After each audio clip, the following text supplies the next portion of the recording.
Hello dear students, once again welcome back to our channel Gyan lab. तो आपके लिए जो एमसीक्यू सीरीज हमने स्टार्ट की थी वो ऑलमोस्ट खत्म होने आई है। क्लास 12th के नेक्स्ट चैप्टर को मैं लेकर आई हूँ, that is chapter number 14, ecosystem and energy flow. जैसे कि मैंने आपको हमारे लास्ट सेशन में बताया था कि टाइम कम है और ये लास्ट के 3 चैप्टर्स का वेटेज भी कम है, तो इसीलिए मैं आपको लेवल 1 और लेवल 2 में जो बहुत इंपॉर्टेंट एमसीक्यूज है उन एमसीक्यूज का पैटर्न प्रैक्टिस करवाने वाली हूँ। तो आज हम लेवल 1 और लेवल 2 एक साथ देखने वाले हैं चैप्टर नंबर 14 का। चैप्टर नंबर 14 का अगर वेटेज देखें तो 2 to 3 मार्क्स इसका अप्रोक्सीमेट वेटेज है, तो इसमें जो सबसे इंपॉर्टेंट एमसीक्यूज होंगे वो हम सॉल्व करने वाले हैं। हर बार की तरह इस बार भी आपको अपने सामने नोटबुक लेकर बैठना है। जैसे ही क्वेश्चन दिखेगा आपको पहले आंसर करना है और फिर आपको वीडियो सोल्यूशन देखना है, और सेशन के एंड में सबको कंपलसरी कमेंट करना है कि आपके कितने मार्क्स करेक्ट आए। एंड ऑल्सो जैसे ही हमारा 12th स्टैंडर्ड का एमसीक्यू सेशन खत्म हो जाएगा, मैं आपके लिए क्लास 11th के जो 4 चैप्टर्स है, biomolecules, human nutrition, respiration and excretion, in chapters के भी एमसीक्यूज लेकर आने वाली हूँ, तो आपको उसका ज्यादा स्ट्रेस लेने की जरूरत नहीं है। ठीक है, स्टार्ट करें आज के सेशन के साथ। ये रहा हमारा first MCQ. Which of the following is ecosystem service या आर इकोसिस्टम सर्विसेज। तो देखो, आपके चैप्टर का जो लास्ट टॉपिक है, टॉपिक नंबर 14.7, उसमें हमने पढ़ा है कि हम अलग अलग सर्विसेज देखते हैं, regulating service, cultural service, then ऐसे बहुत सारे हमने सर्विसेज देखे थे। तो इसमें से बताओ कौन सा सर्विसेज इकोसिस्टम में आता है। We have to maintain the biodiversity, ये रेगुलेटिंग सर्विस में आएगा। Pollinate crops so that plant reproduction होते रहे, ये भी रेगुलेटिंग सर्विस में आएगा।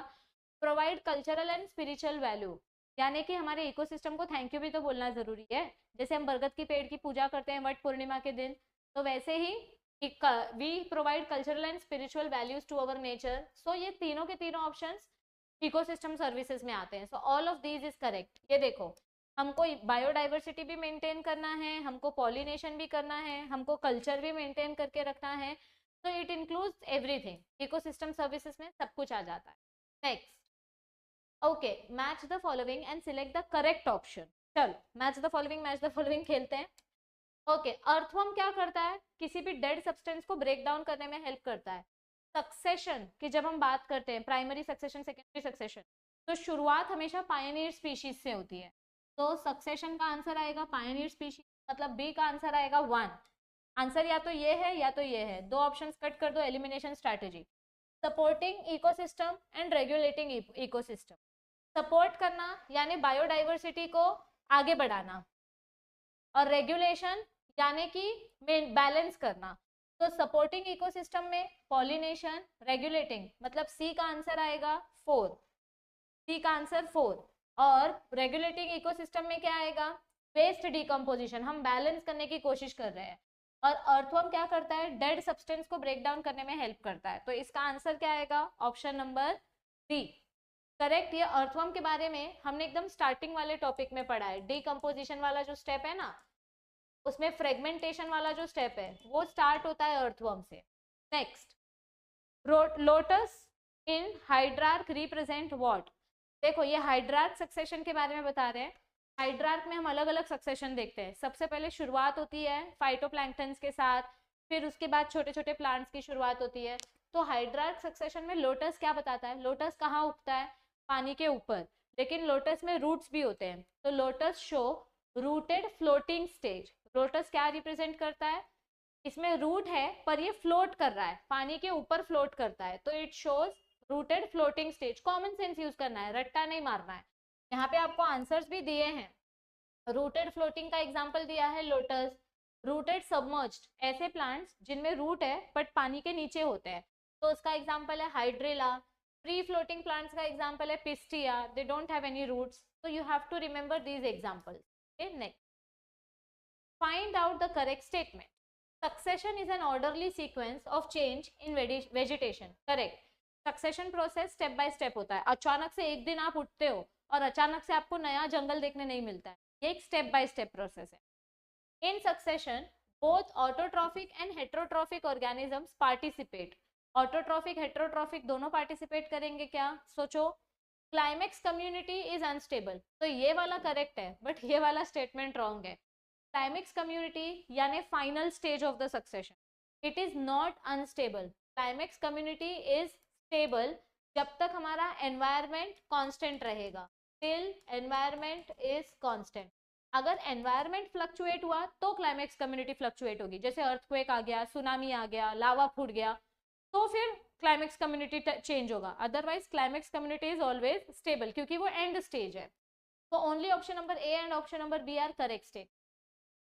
Both hydrarch and xerarch succession leads to, देखो पानी, हमारा जो लिविंग ऑर्गेनिज्म है उनकी शुरुआत पानी में हो या जमीन पे हो, दोनों का एंड हमेशा एक कॉमन कंडीशन में आके होता है। तो दोनों का एंड स्टेज कॉमन होता है, और उस कॉमन स्टेज को हम क्या बोलते हैं? सेरिक यानी dry, highly dry, excessive wet, नहीं, कॉमन बोला है, मीडियम कंडीशन, तो it should be mesic condition.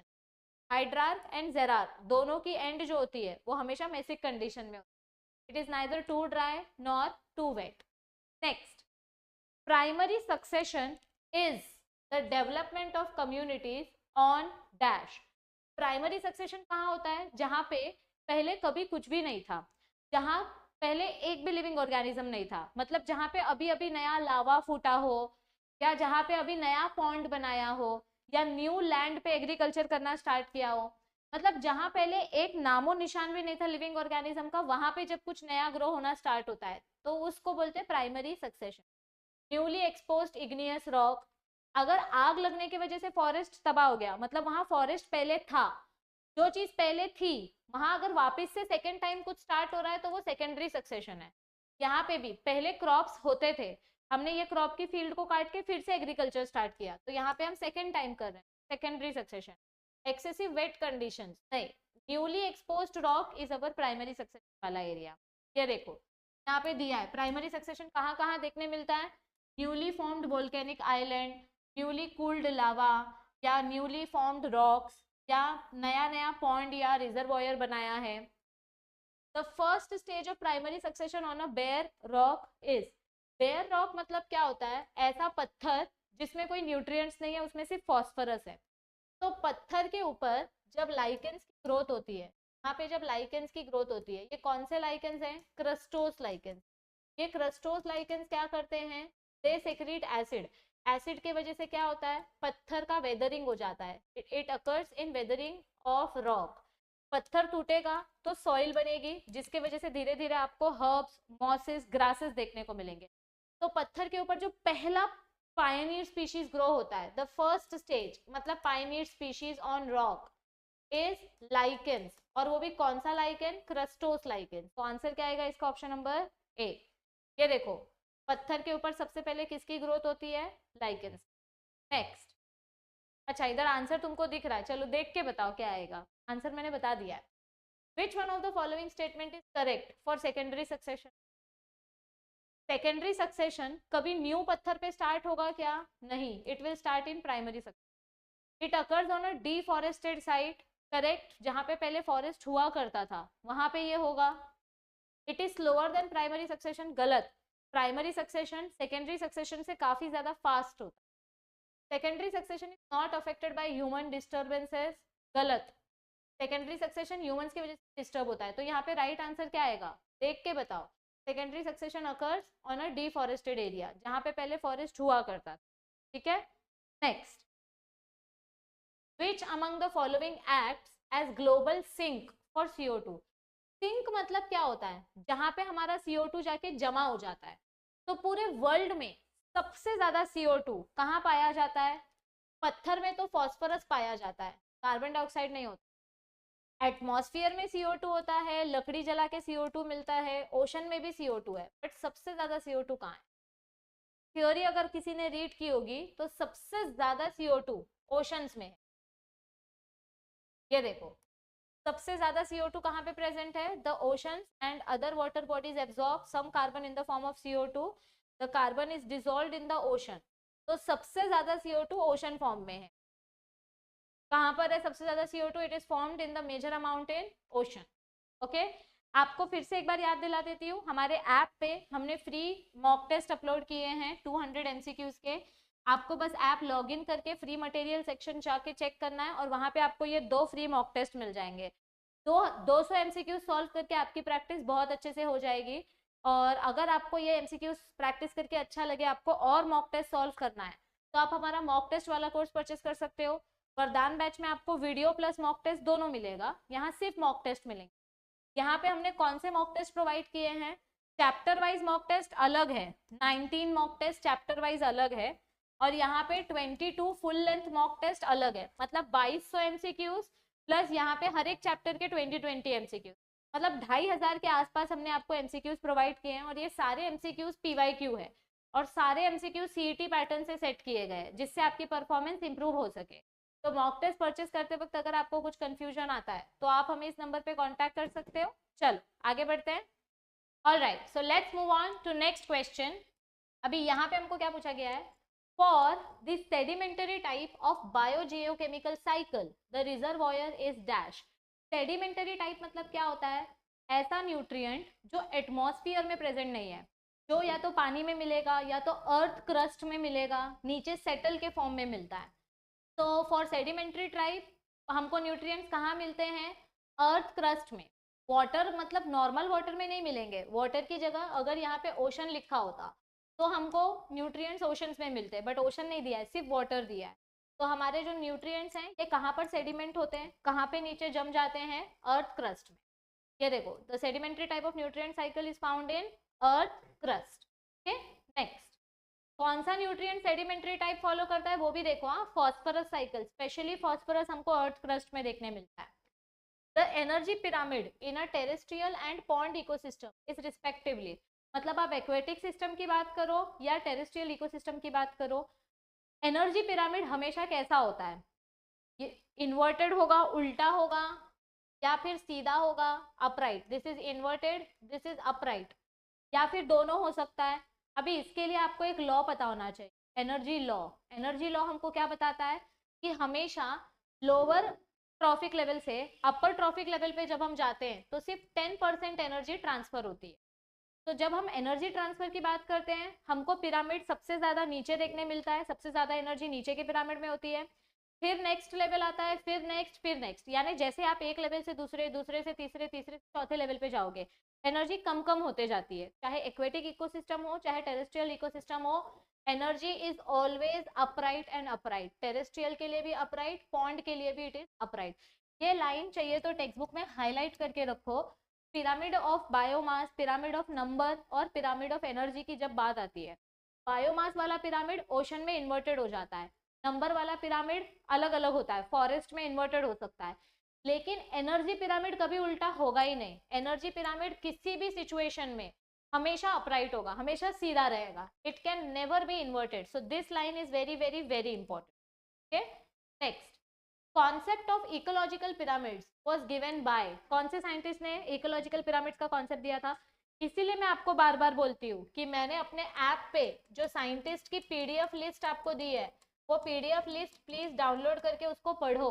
आ गया ना, एक क्वेश्चन मतलब कम से कम 3 से 4 क्वेश्चन ऐसे होते हैं जो आपको हर बार हर शिफ्ट में साइंटिस्ट के नाम के बेसिस पे पूछे जाते हैं। अब यहाँ पे ही देख लो, इकोलॉजिकल पिरामिड का कॉन्सेप्ट किसने इंट्रोड्यूस किया था, एल्टन ने, सी एल्टन ने। तो ऐसे क्वेश्चंस आपको साइंटिस्ट के पीडीएफ वाले लिस्ट में मिल जाएंगे। Okay, next, read the given statements and select the correct option. First statement, death of organism is beginning of detritus food chain.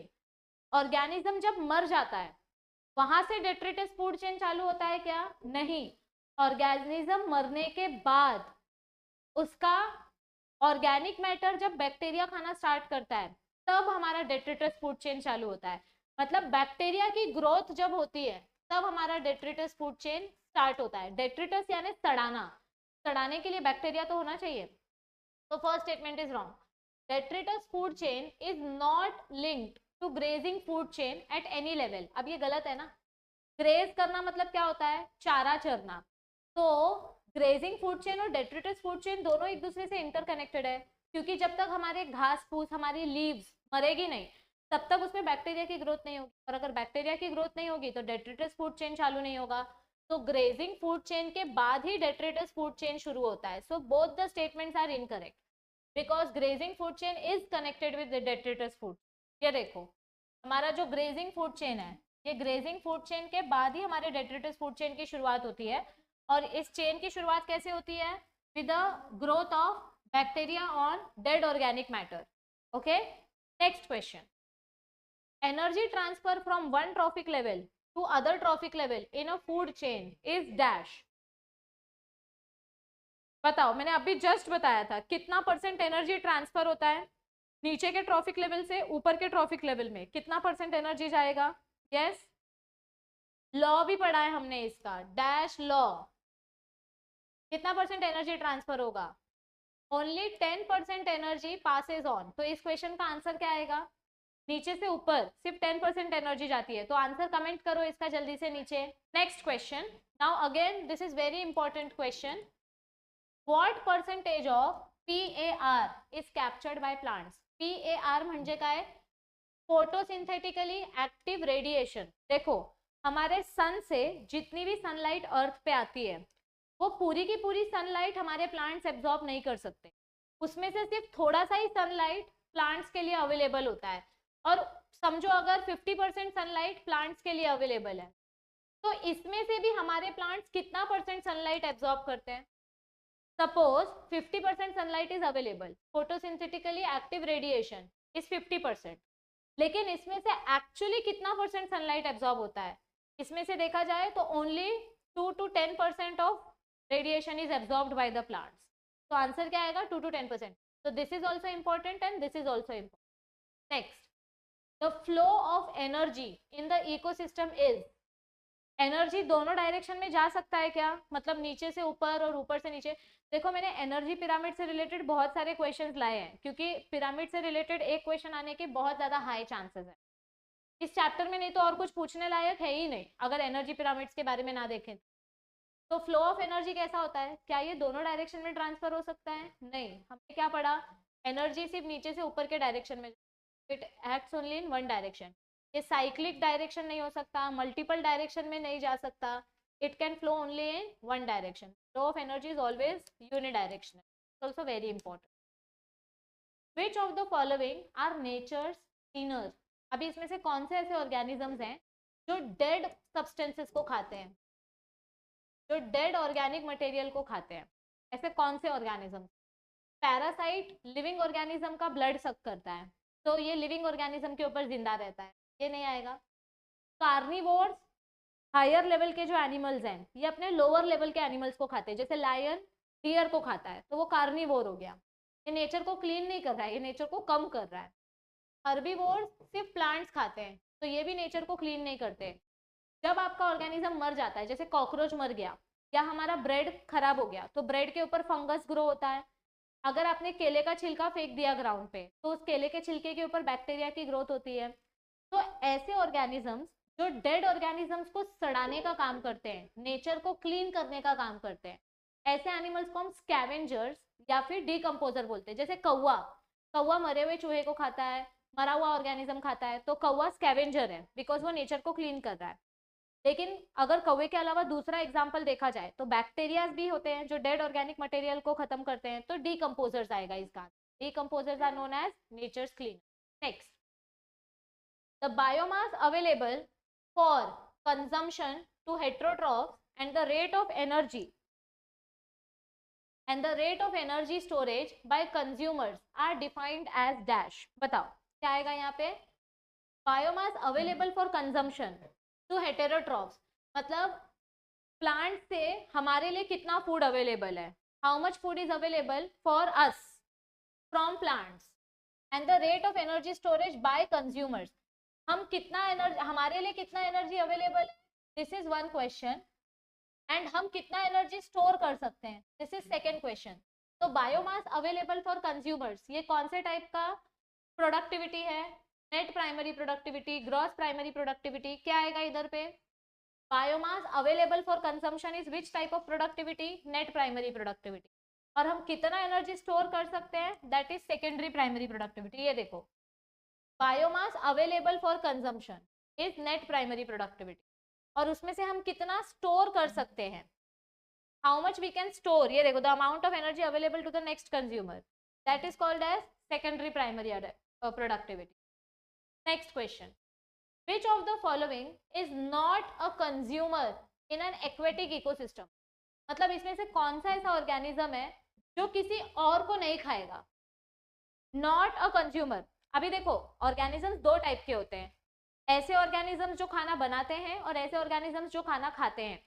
जो ऑर्गेनिजम्स खाना बनाते हैं तो उनको हम बोलेंगे प्रोड्यूसर। तो इसमें से कौन सा ऐसा ऑर्गेनिज्म है जो कंज्यूमर नहीं है पर प्रोड्यूसर है, मतलब जो कुछ खाएगा नहीं पर बनाने का काम करेगा। zooplankton आर एनिमल्स, ये प्लांट्स को खाएंगे, तो दे आर प्राइमरी कंज्यूमर। हमको क्या पूछा है, नॉट अ कंज्यूमर, तो ये आंसर नहीं आएगा। फिश zooplankton को खाएगी, secondary consumer. And phytoplanktons, phyto means plant, मतलब ये फोटोसिंथेसिस करने वाले हैं, so they belong to producer category. तो option number B is the correct answer, phytoplanktons are not consumer. ये देखो they are producers, they are not consumer. Next, source of energy in an ecosystem is dash. तो हमारे ecosystem में energy हमको कहाँ से मिलती है, पूरे यूनिवर्स को एनर्जी कहाँ से मिलती है, बताओ। Source of energy in an ecosystem क्या आएगा आंसर, यस एटीपी से एनर्जी मिलती है, मुझे भी पता है, लेकिन सारे ब्रह्मांड को एनर्जी कहाँ से मिलती है, पूरे यूनिवर्स को, जो हमारे बैक्टीरिया है, स्कैवेंजर्स हैं, इन सबको एनर्जी कहाँ से मिलती है। बैक्टीरिया में तो एटीपी नहीं बन सकता, तो उनको एनर्जी कहाँ से मिलती है, सन से। Sun is known as the universal source of energy for all the ecosystem except deep sea ecosystem. Next, the pyramid of biomass would be inverted in dash। Biomass pyramid कौन से ecosystem में उल्टा होगा। Biomass मतलब क्या होता है कि समझो मेरे पास 100 चूहे हैं और उन 100 चूहों का वेट 100 kg है, एक चूहा 10 किलो का, इमेजिन, ठीक है। अभी 100 चूहे के बाद 100 चूहों के ऊपर छोटे छोटे कीड़े हैं और उन कीड़ों का वेट 50 kg है, तो ये मेरे रैट हो गए, इनका वेट 100 kg है, इनके ऊपर जो कीड़े उनका वेट 50 kg है। तो ये सब तो लैंड पे हो रहा है, all this is happening on terrestrial ecosystem में हमको अपराइट पिरामिड देखने मिल रहा है, ठीक है। लेकिन एक्वेटिक इकोसिस्टम में क्या होगा, एक्वेटिक इकोसिस्टम में, ओशन के इकोसिस्टम में हम प्लांट्स का एग्जांपल लेते हैं। ओशन की अगर मैं बात करूं तो मुझे सरफेस एरिया में प्लांट्स देखने मिलते हैं, प्लांट्स के अंदर फोटोसिंथेसिस होगी, ये खाना बनाएंगे, तो मतलब प्लांट्स सबसे ज्यादा प्रेजेंट है पानी के अपर सरफेस में। तो नीचे के सरफेस में कुछ नहीं है, समुंदर के जैसे जैसे आप डीप में जाओगे, समुंदर के डीप में ज्यादा प्लांट्स नहीं होते, तो समुंदर के डीप में एकदम कम प्रोडक्टिविटी होती। जैसे जैसे आप समुंदर के बेस में आओगे आपको ज्यादा प्रोडक्टिविटी देखने मिलेगी। तो पिरामिड ऑफ बायोमास ओशन में कैसा होता है, इन्वर्टेड होता है। बायोमास पिरामिड इज इन्वर्टेड, ये देखो बायोमास पिरामिड ओशन में, ओशन यानी marine ecosystem shows inverted biomass pyramid because of the productivity level, productivity upper surface पे होती है, तो ये चीज आपको याद रखनी है। Okay, next, the direction of energy flow is, energy कैसे ट्रांसफर होती है, यस बताओ। The direction of energy flow is dash.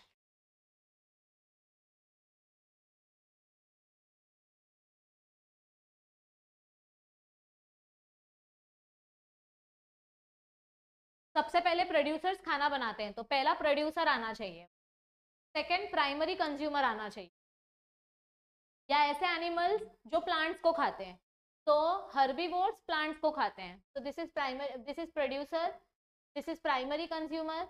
और फिर जैसे समझो ग्रास हॉपर या रैबिट, रैबिट घास फूस खाता है तो वो प्राइमरी कंज्यूमर है। फिर रैबिट को कौन खाता है, समझो फॉक्स, तो फॉक्स हो गया अपना सेकेंडरी कंज्यूमर, जिसको हम बोल सकते हैं कार्निवोर। तो हमारा जो एनर्जी फ्लो है वो इस पर्टिकुलर पाथवे में जाता है, पहले आएगा प्रोड्यूसर, फिर आएगा सेकेंड ट्रॉफिक लेवल हर्बीवोर्स, फिर carnivores. Yes, next question, read the given statements and select the correct option। major reservoir of phosphorus are phosphate rocks and fossil bone deposits in the past geological ages।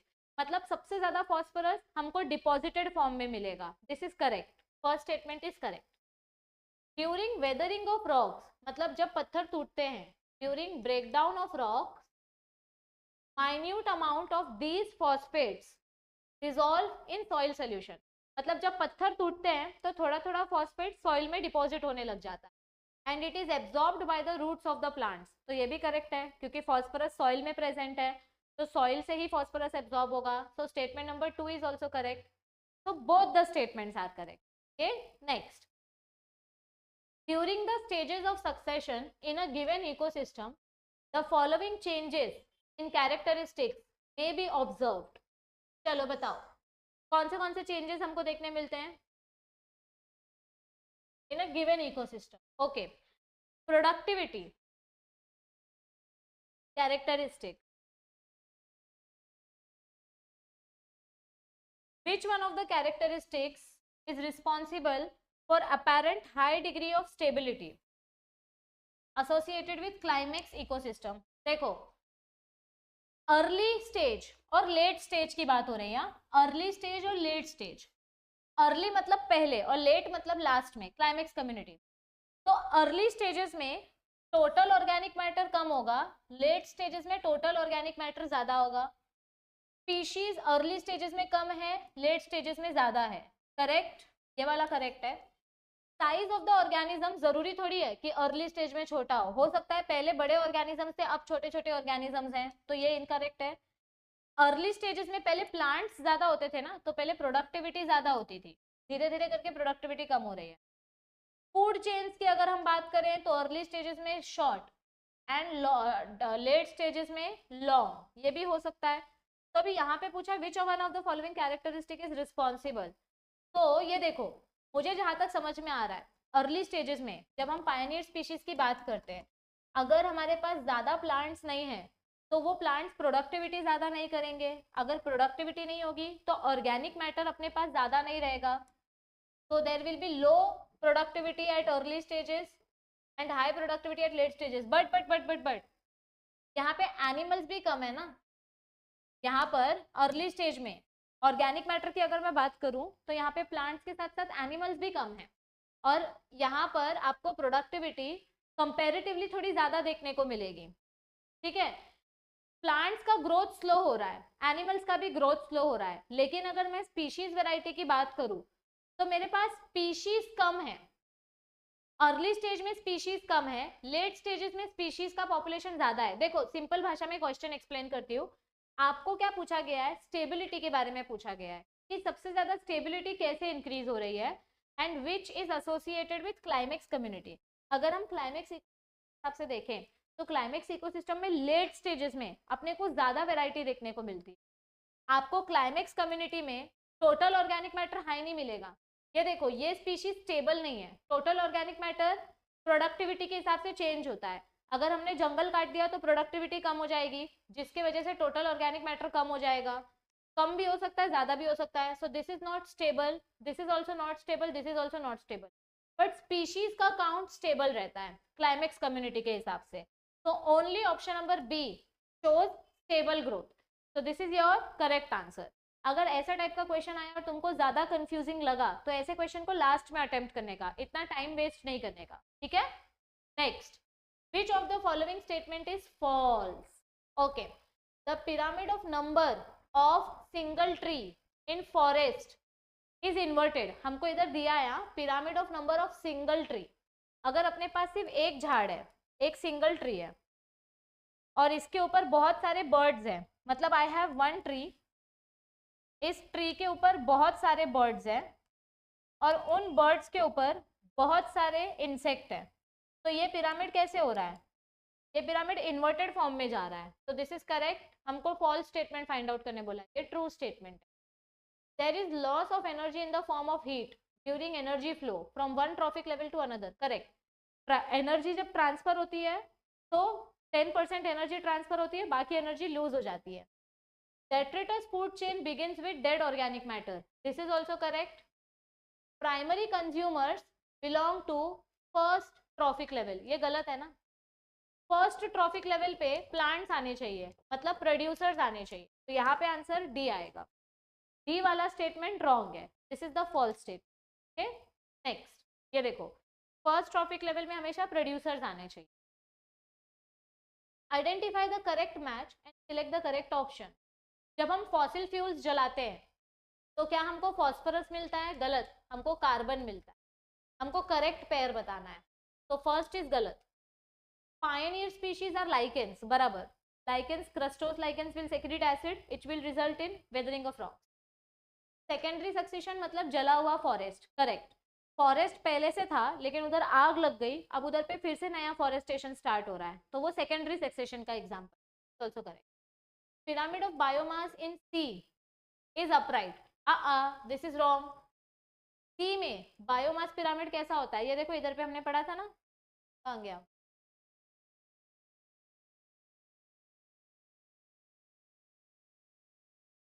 हाँ,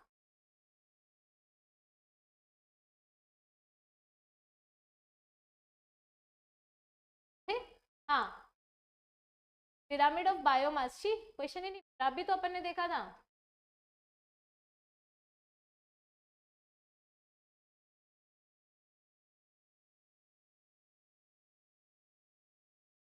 हाँ, ये देखो, pyramid of biomass in aquatic ecosystem, pyramid of biomass in aquatic ecosystem is inverted, it is never upright, तो यहाँ पे answer क्या आएगा? It is inverted. पानी में बायोमास का पिरामिड इन्वर्टेड होना चाहिए, so this is also wrong, so only option number B and option number C is correct, correct। चलो next question, okay, match the column.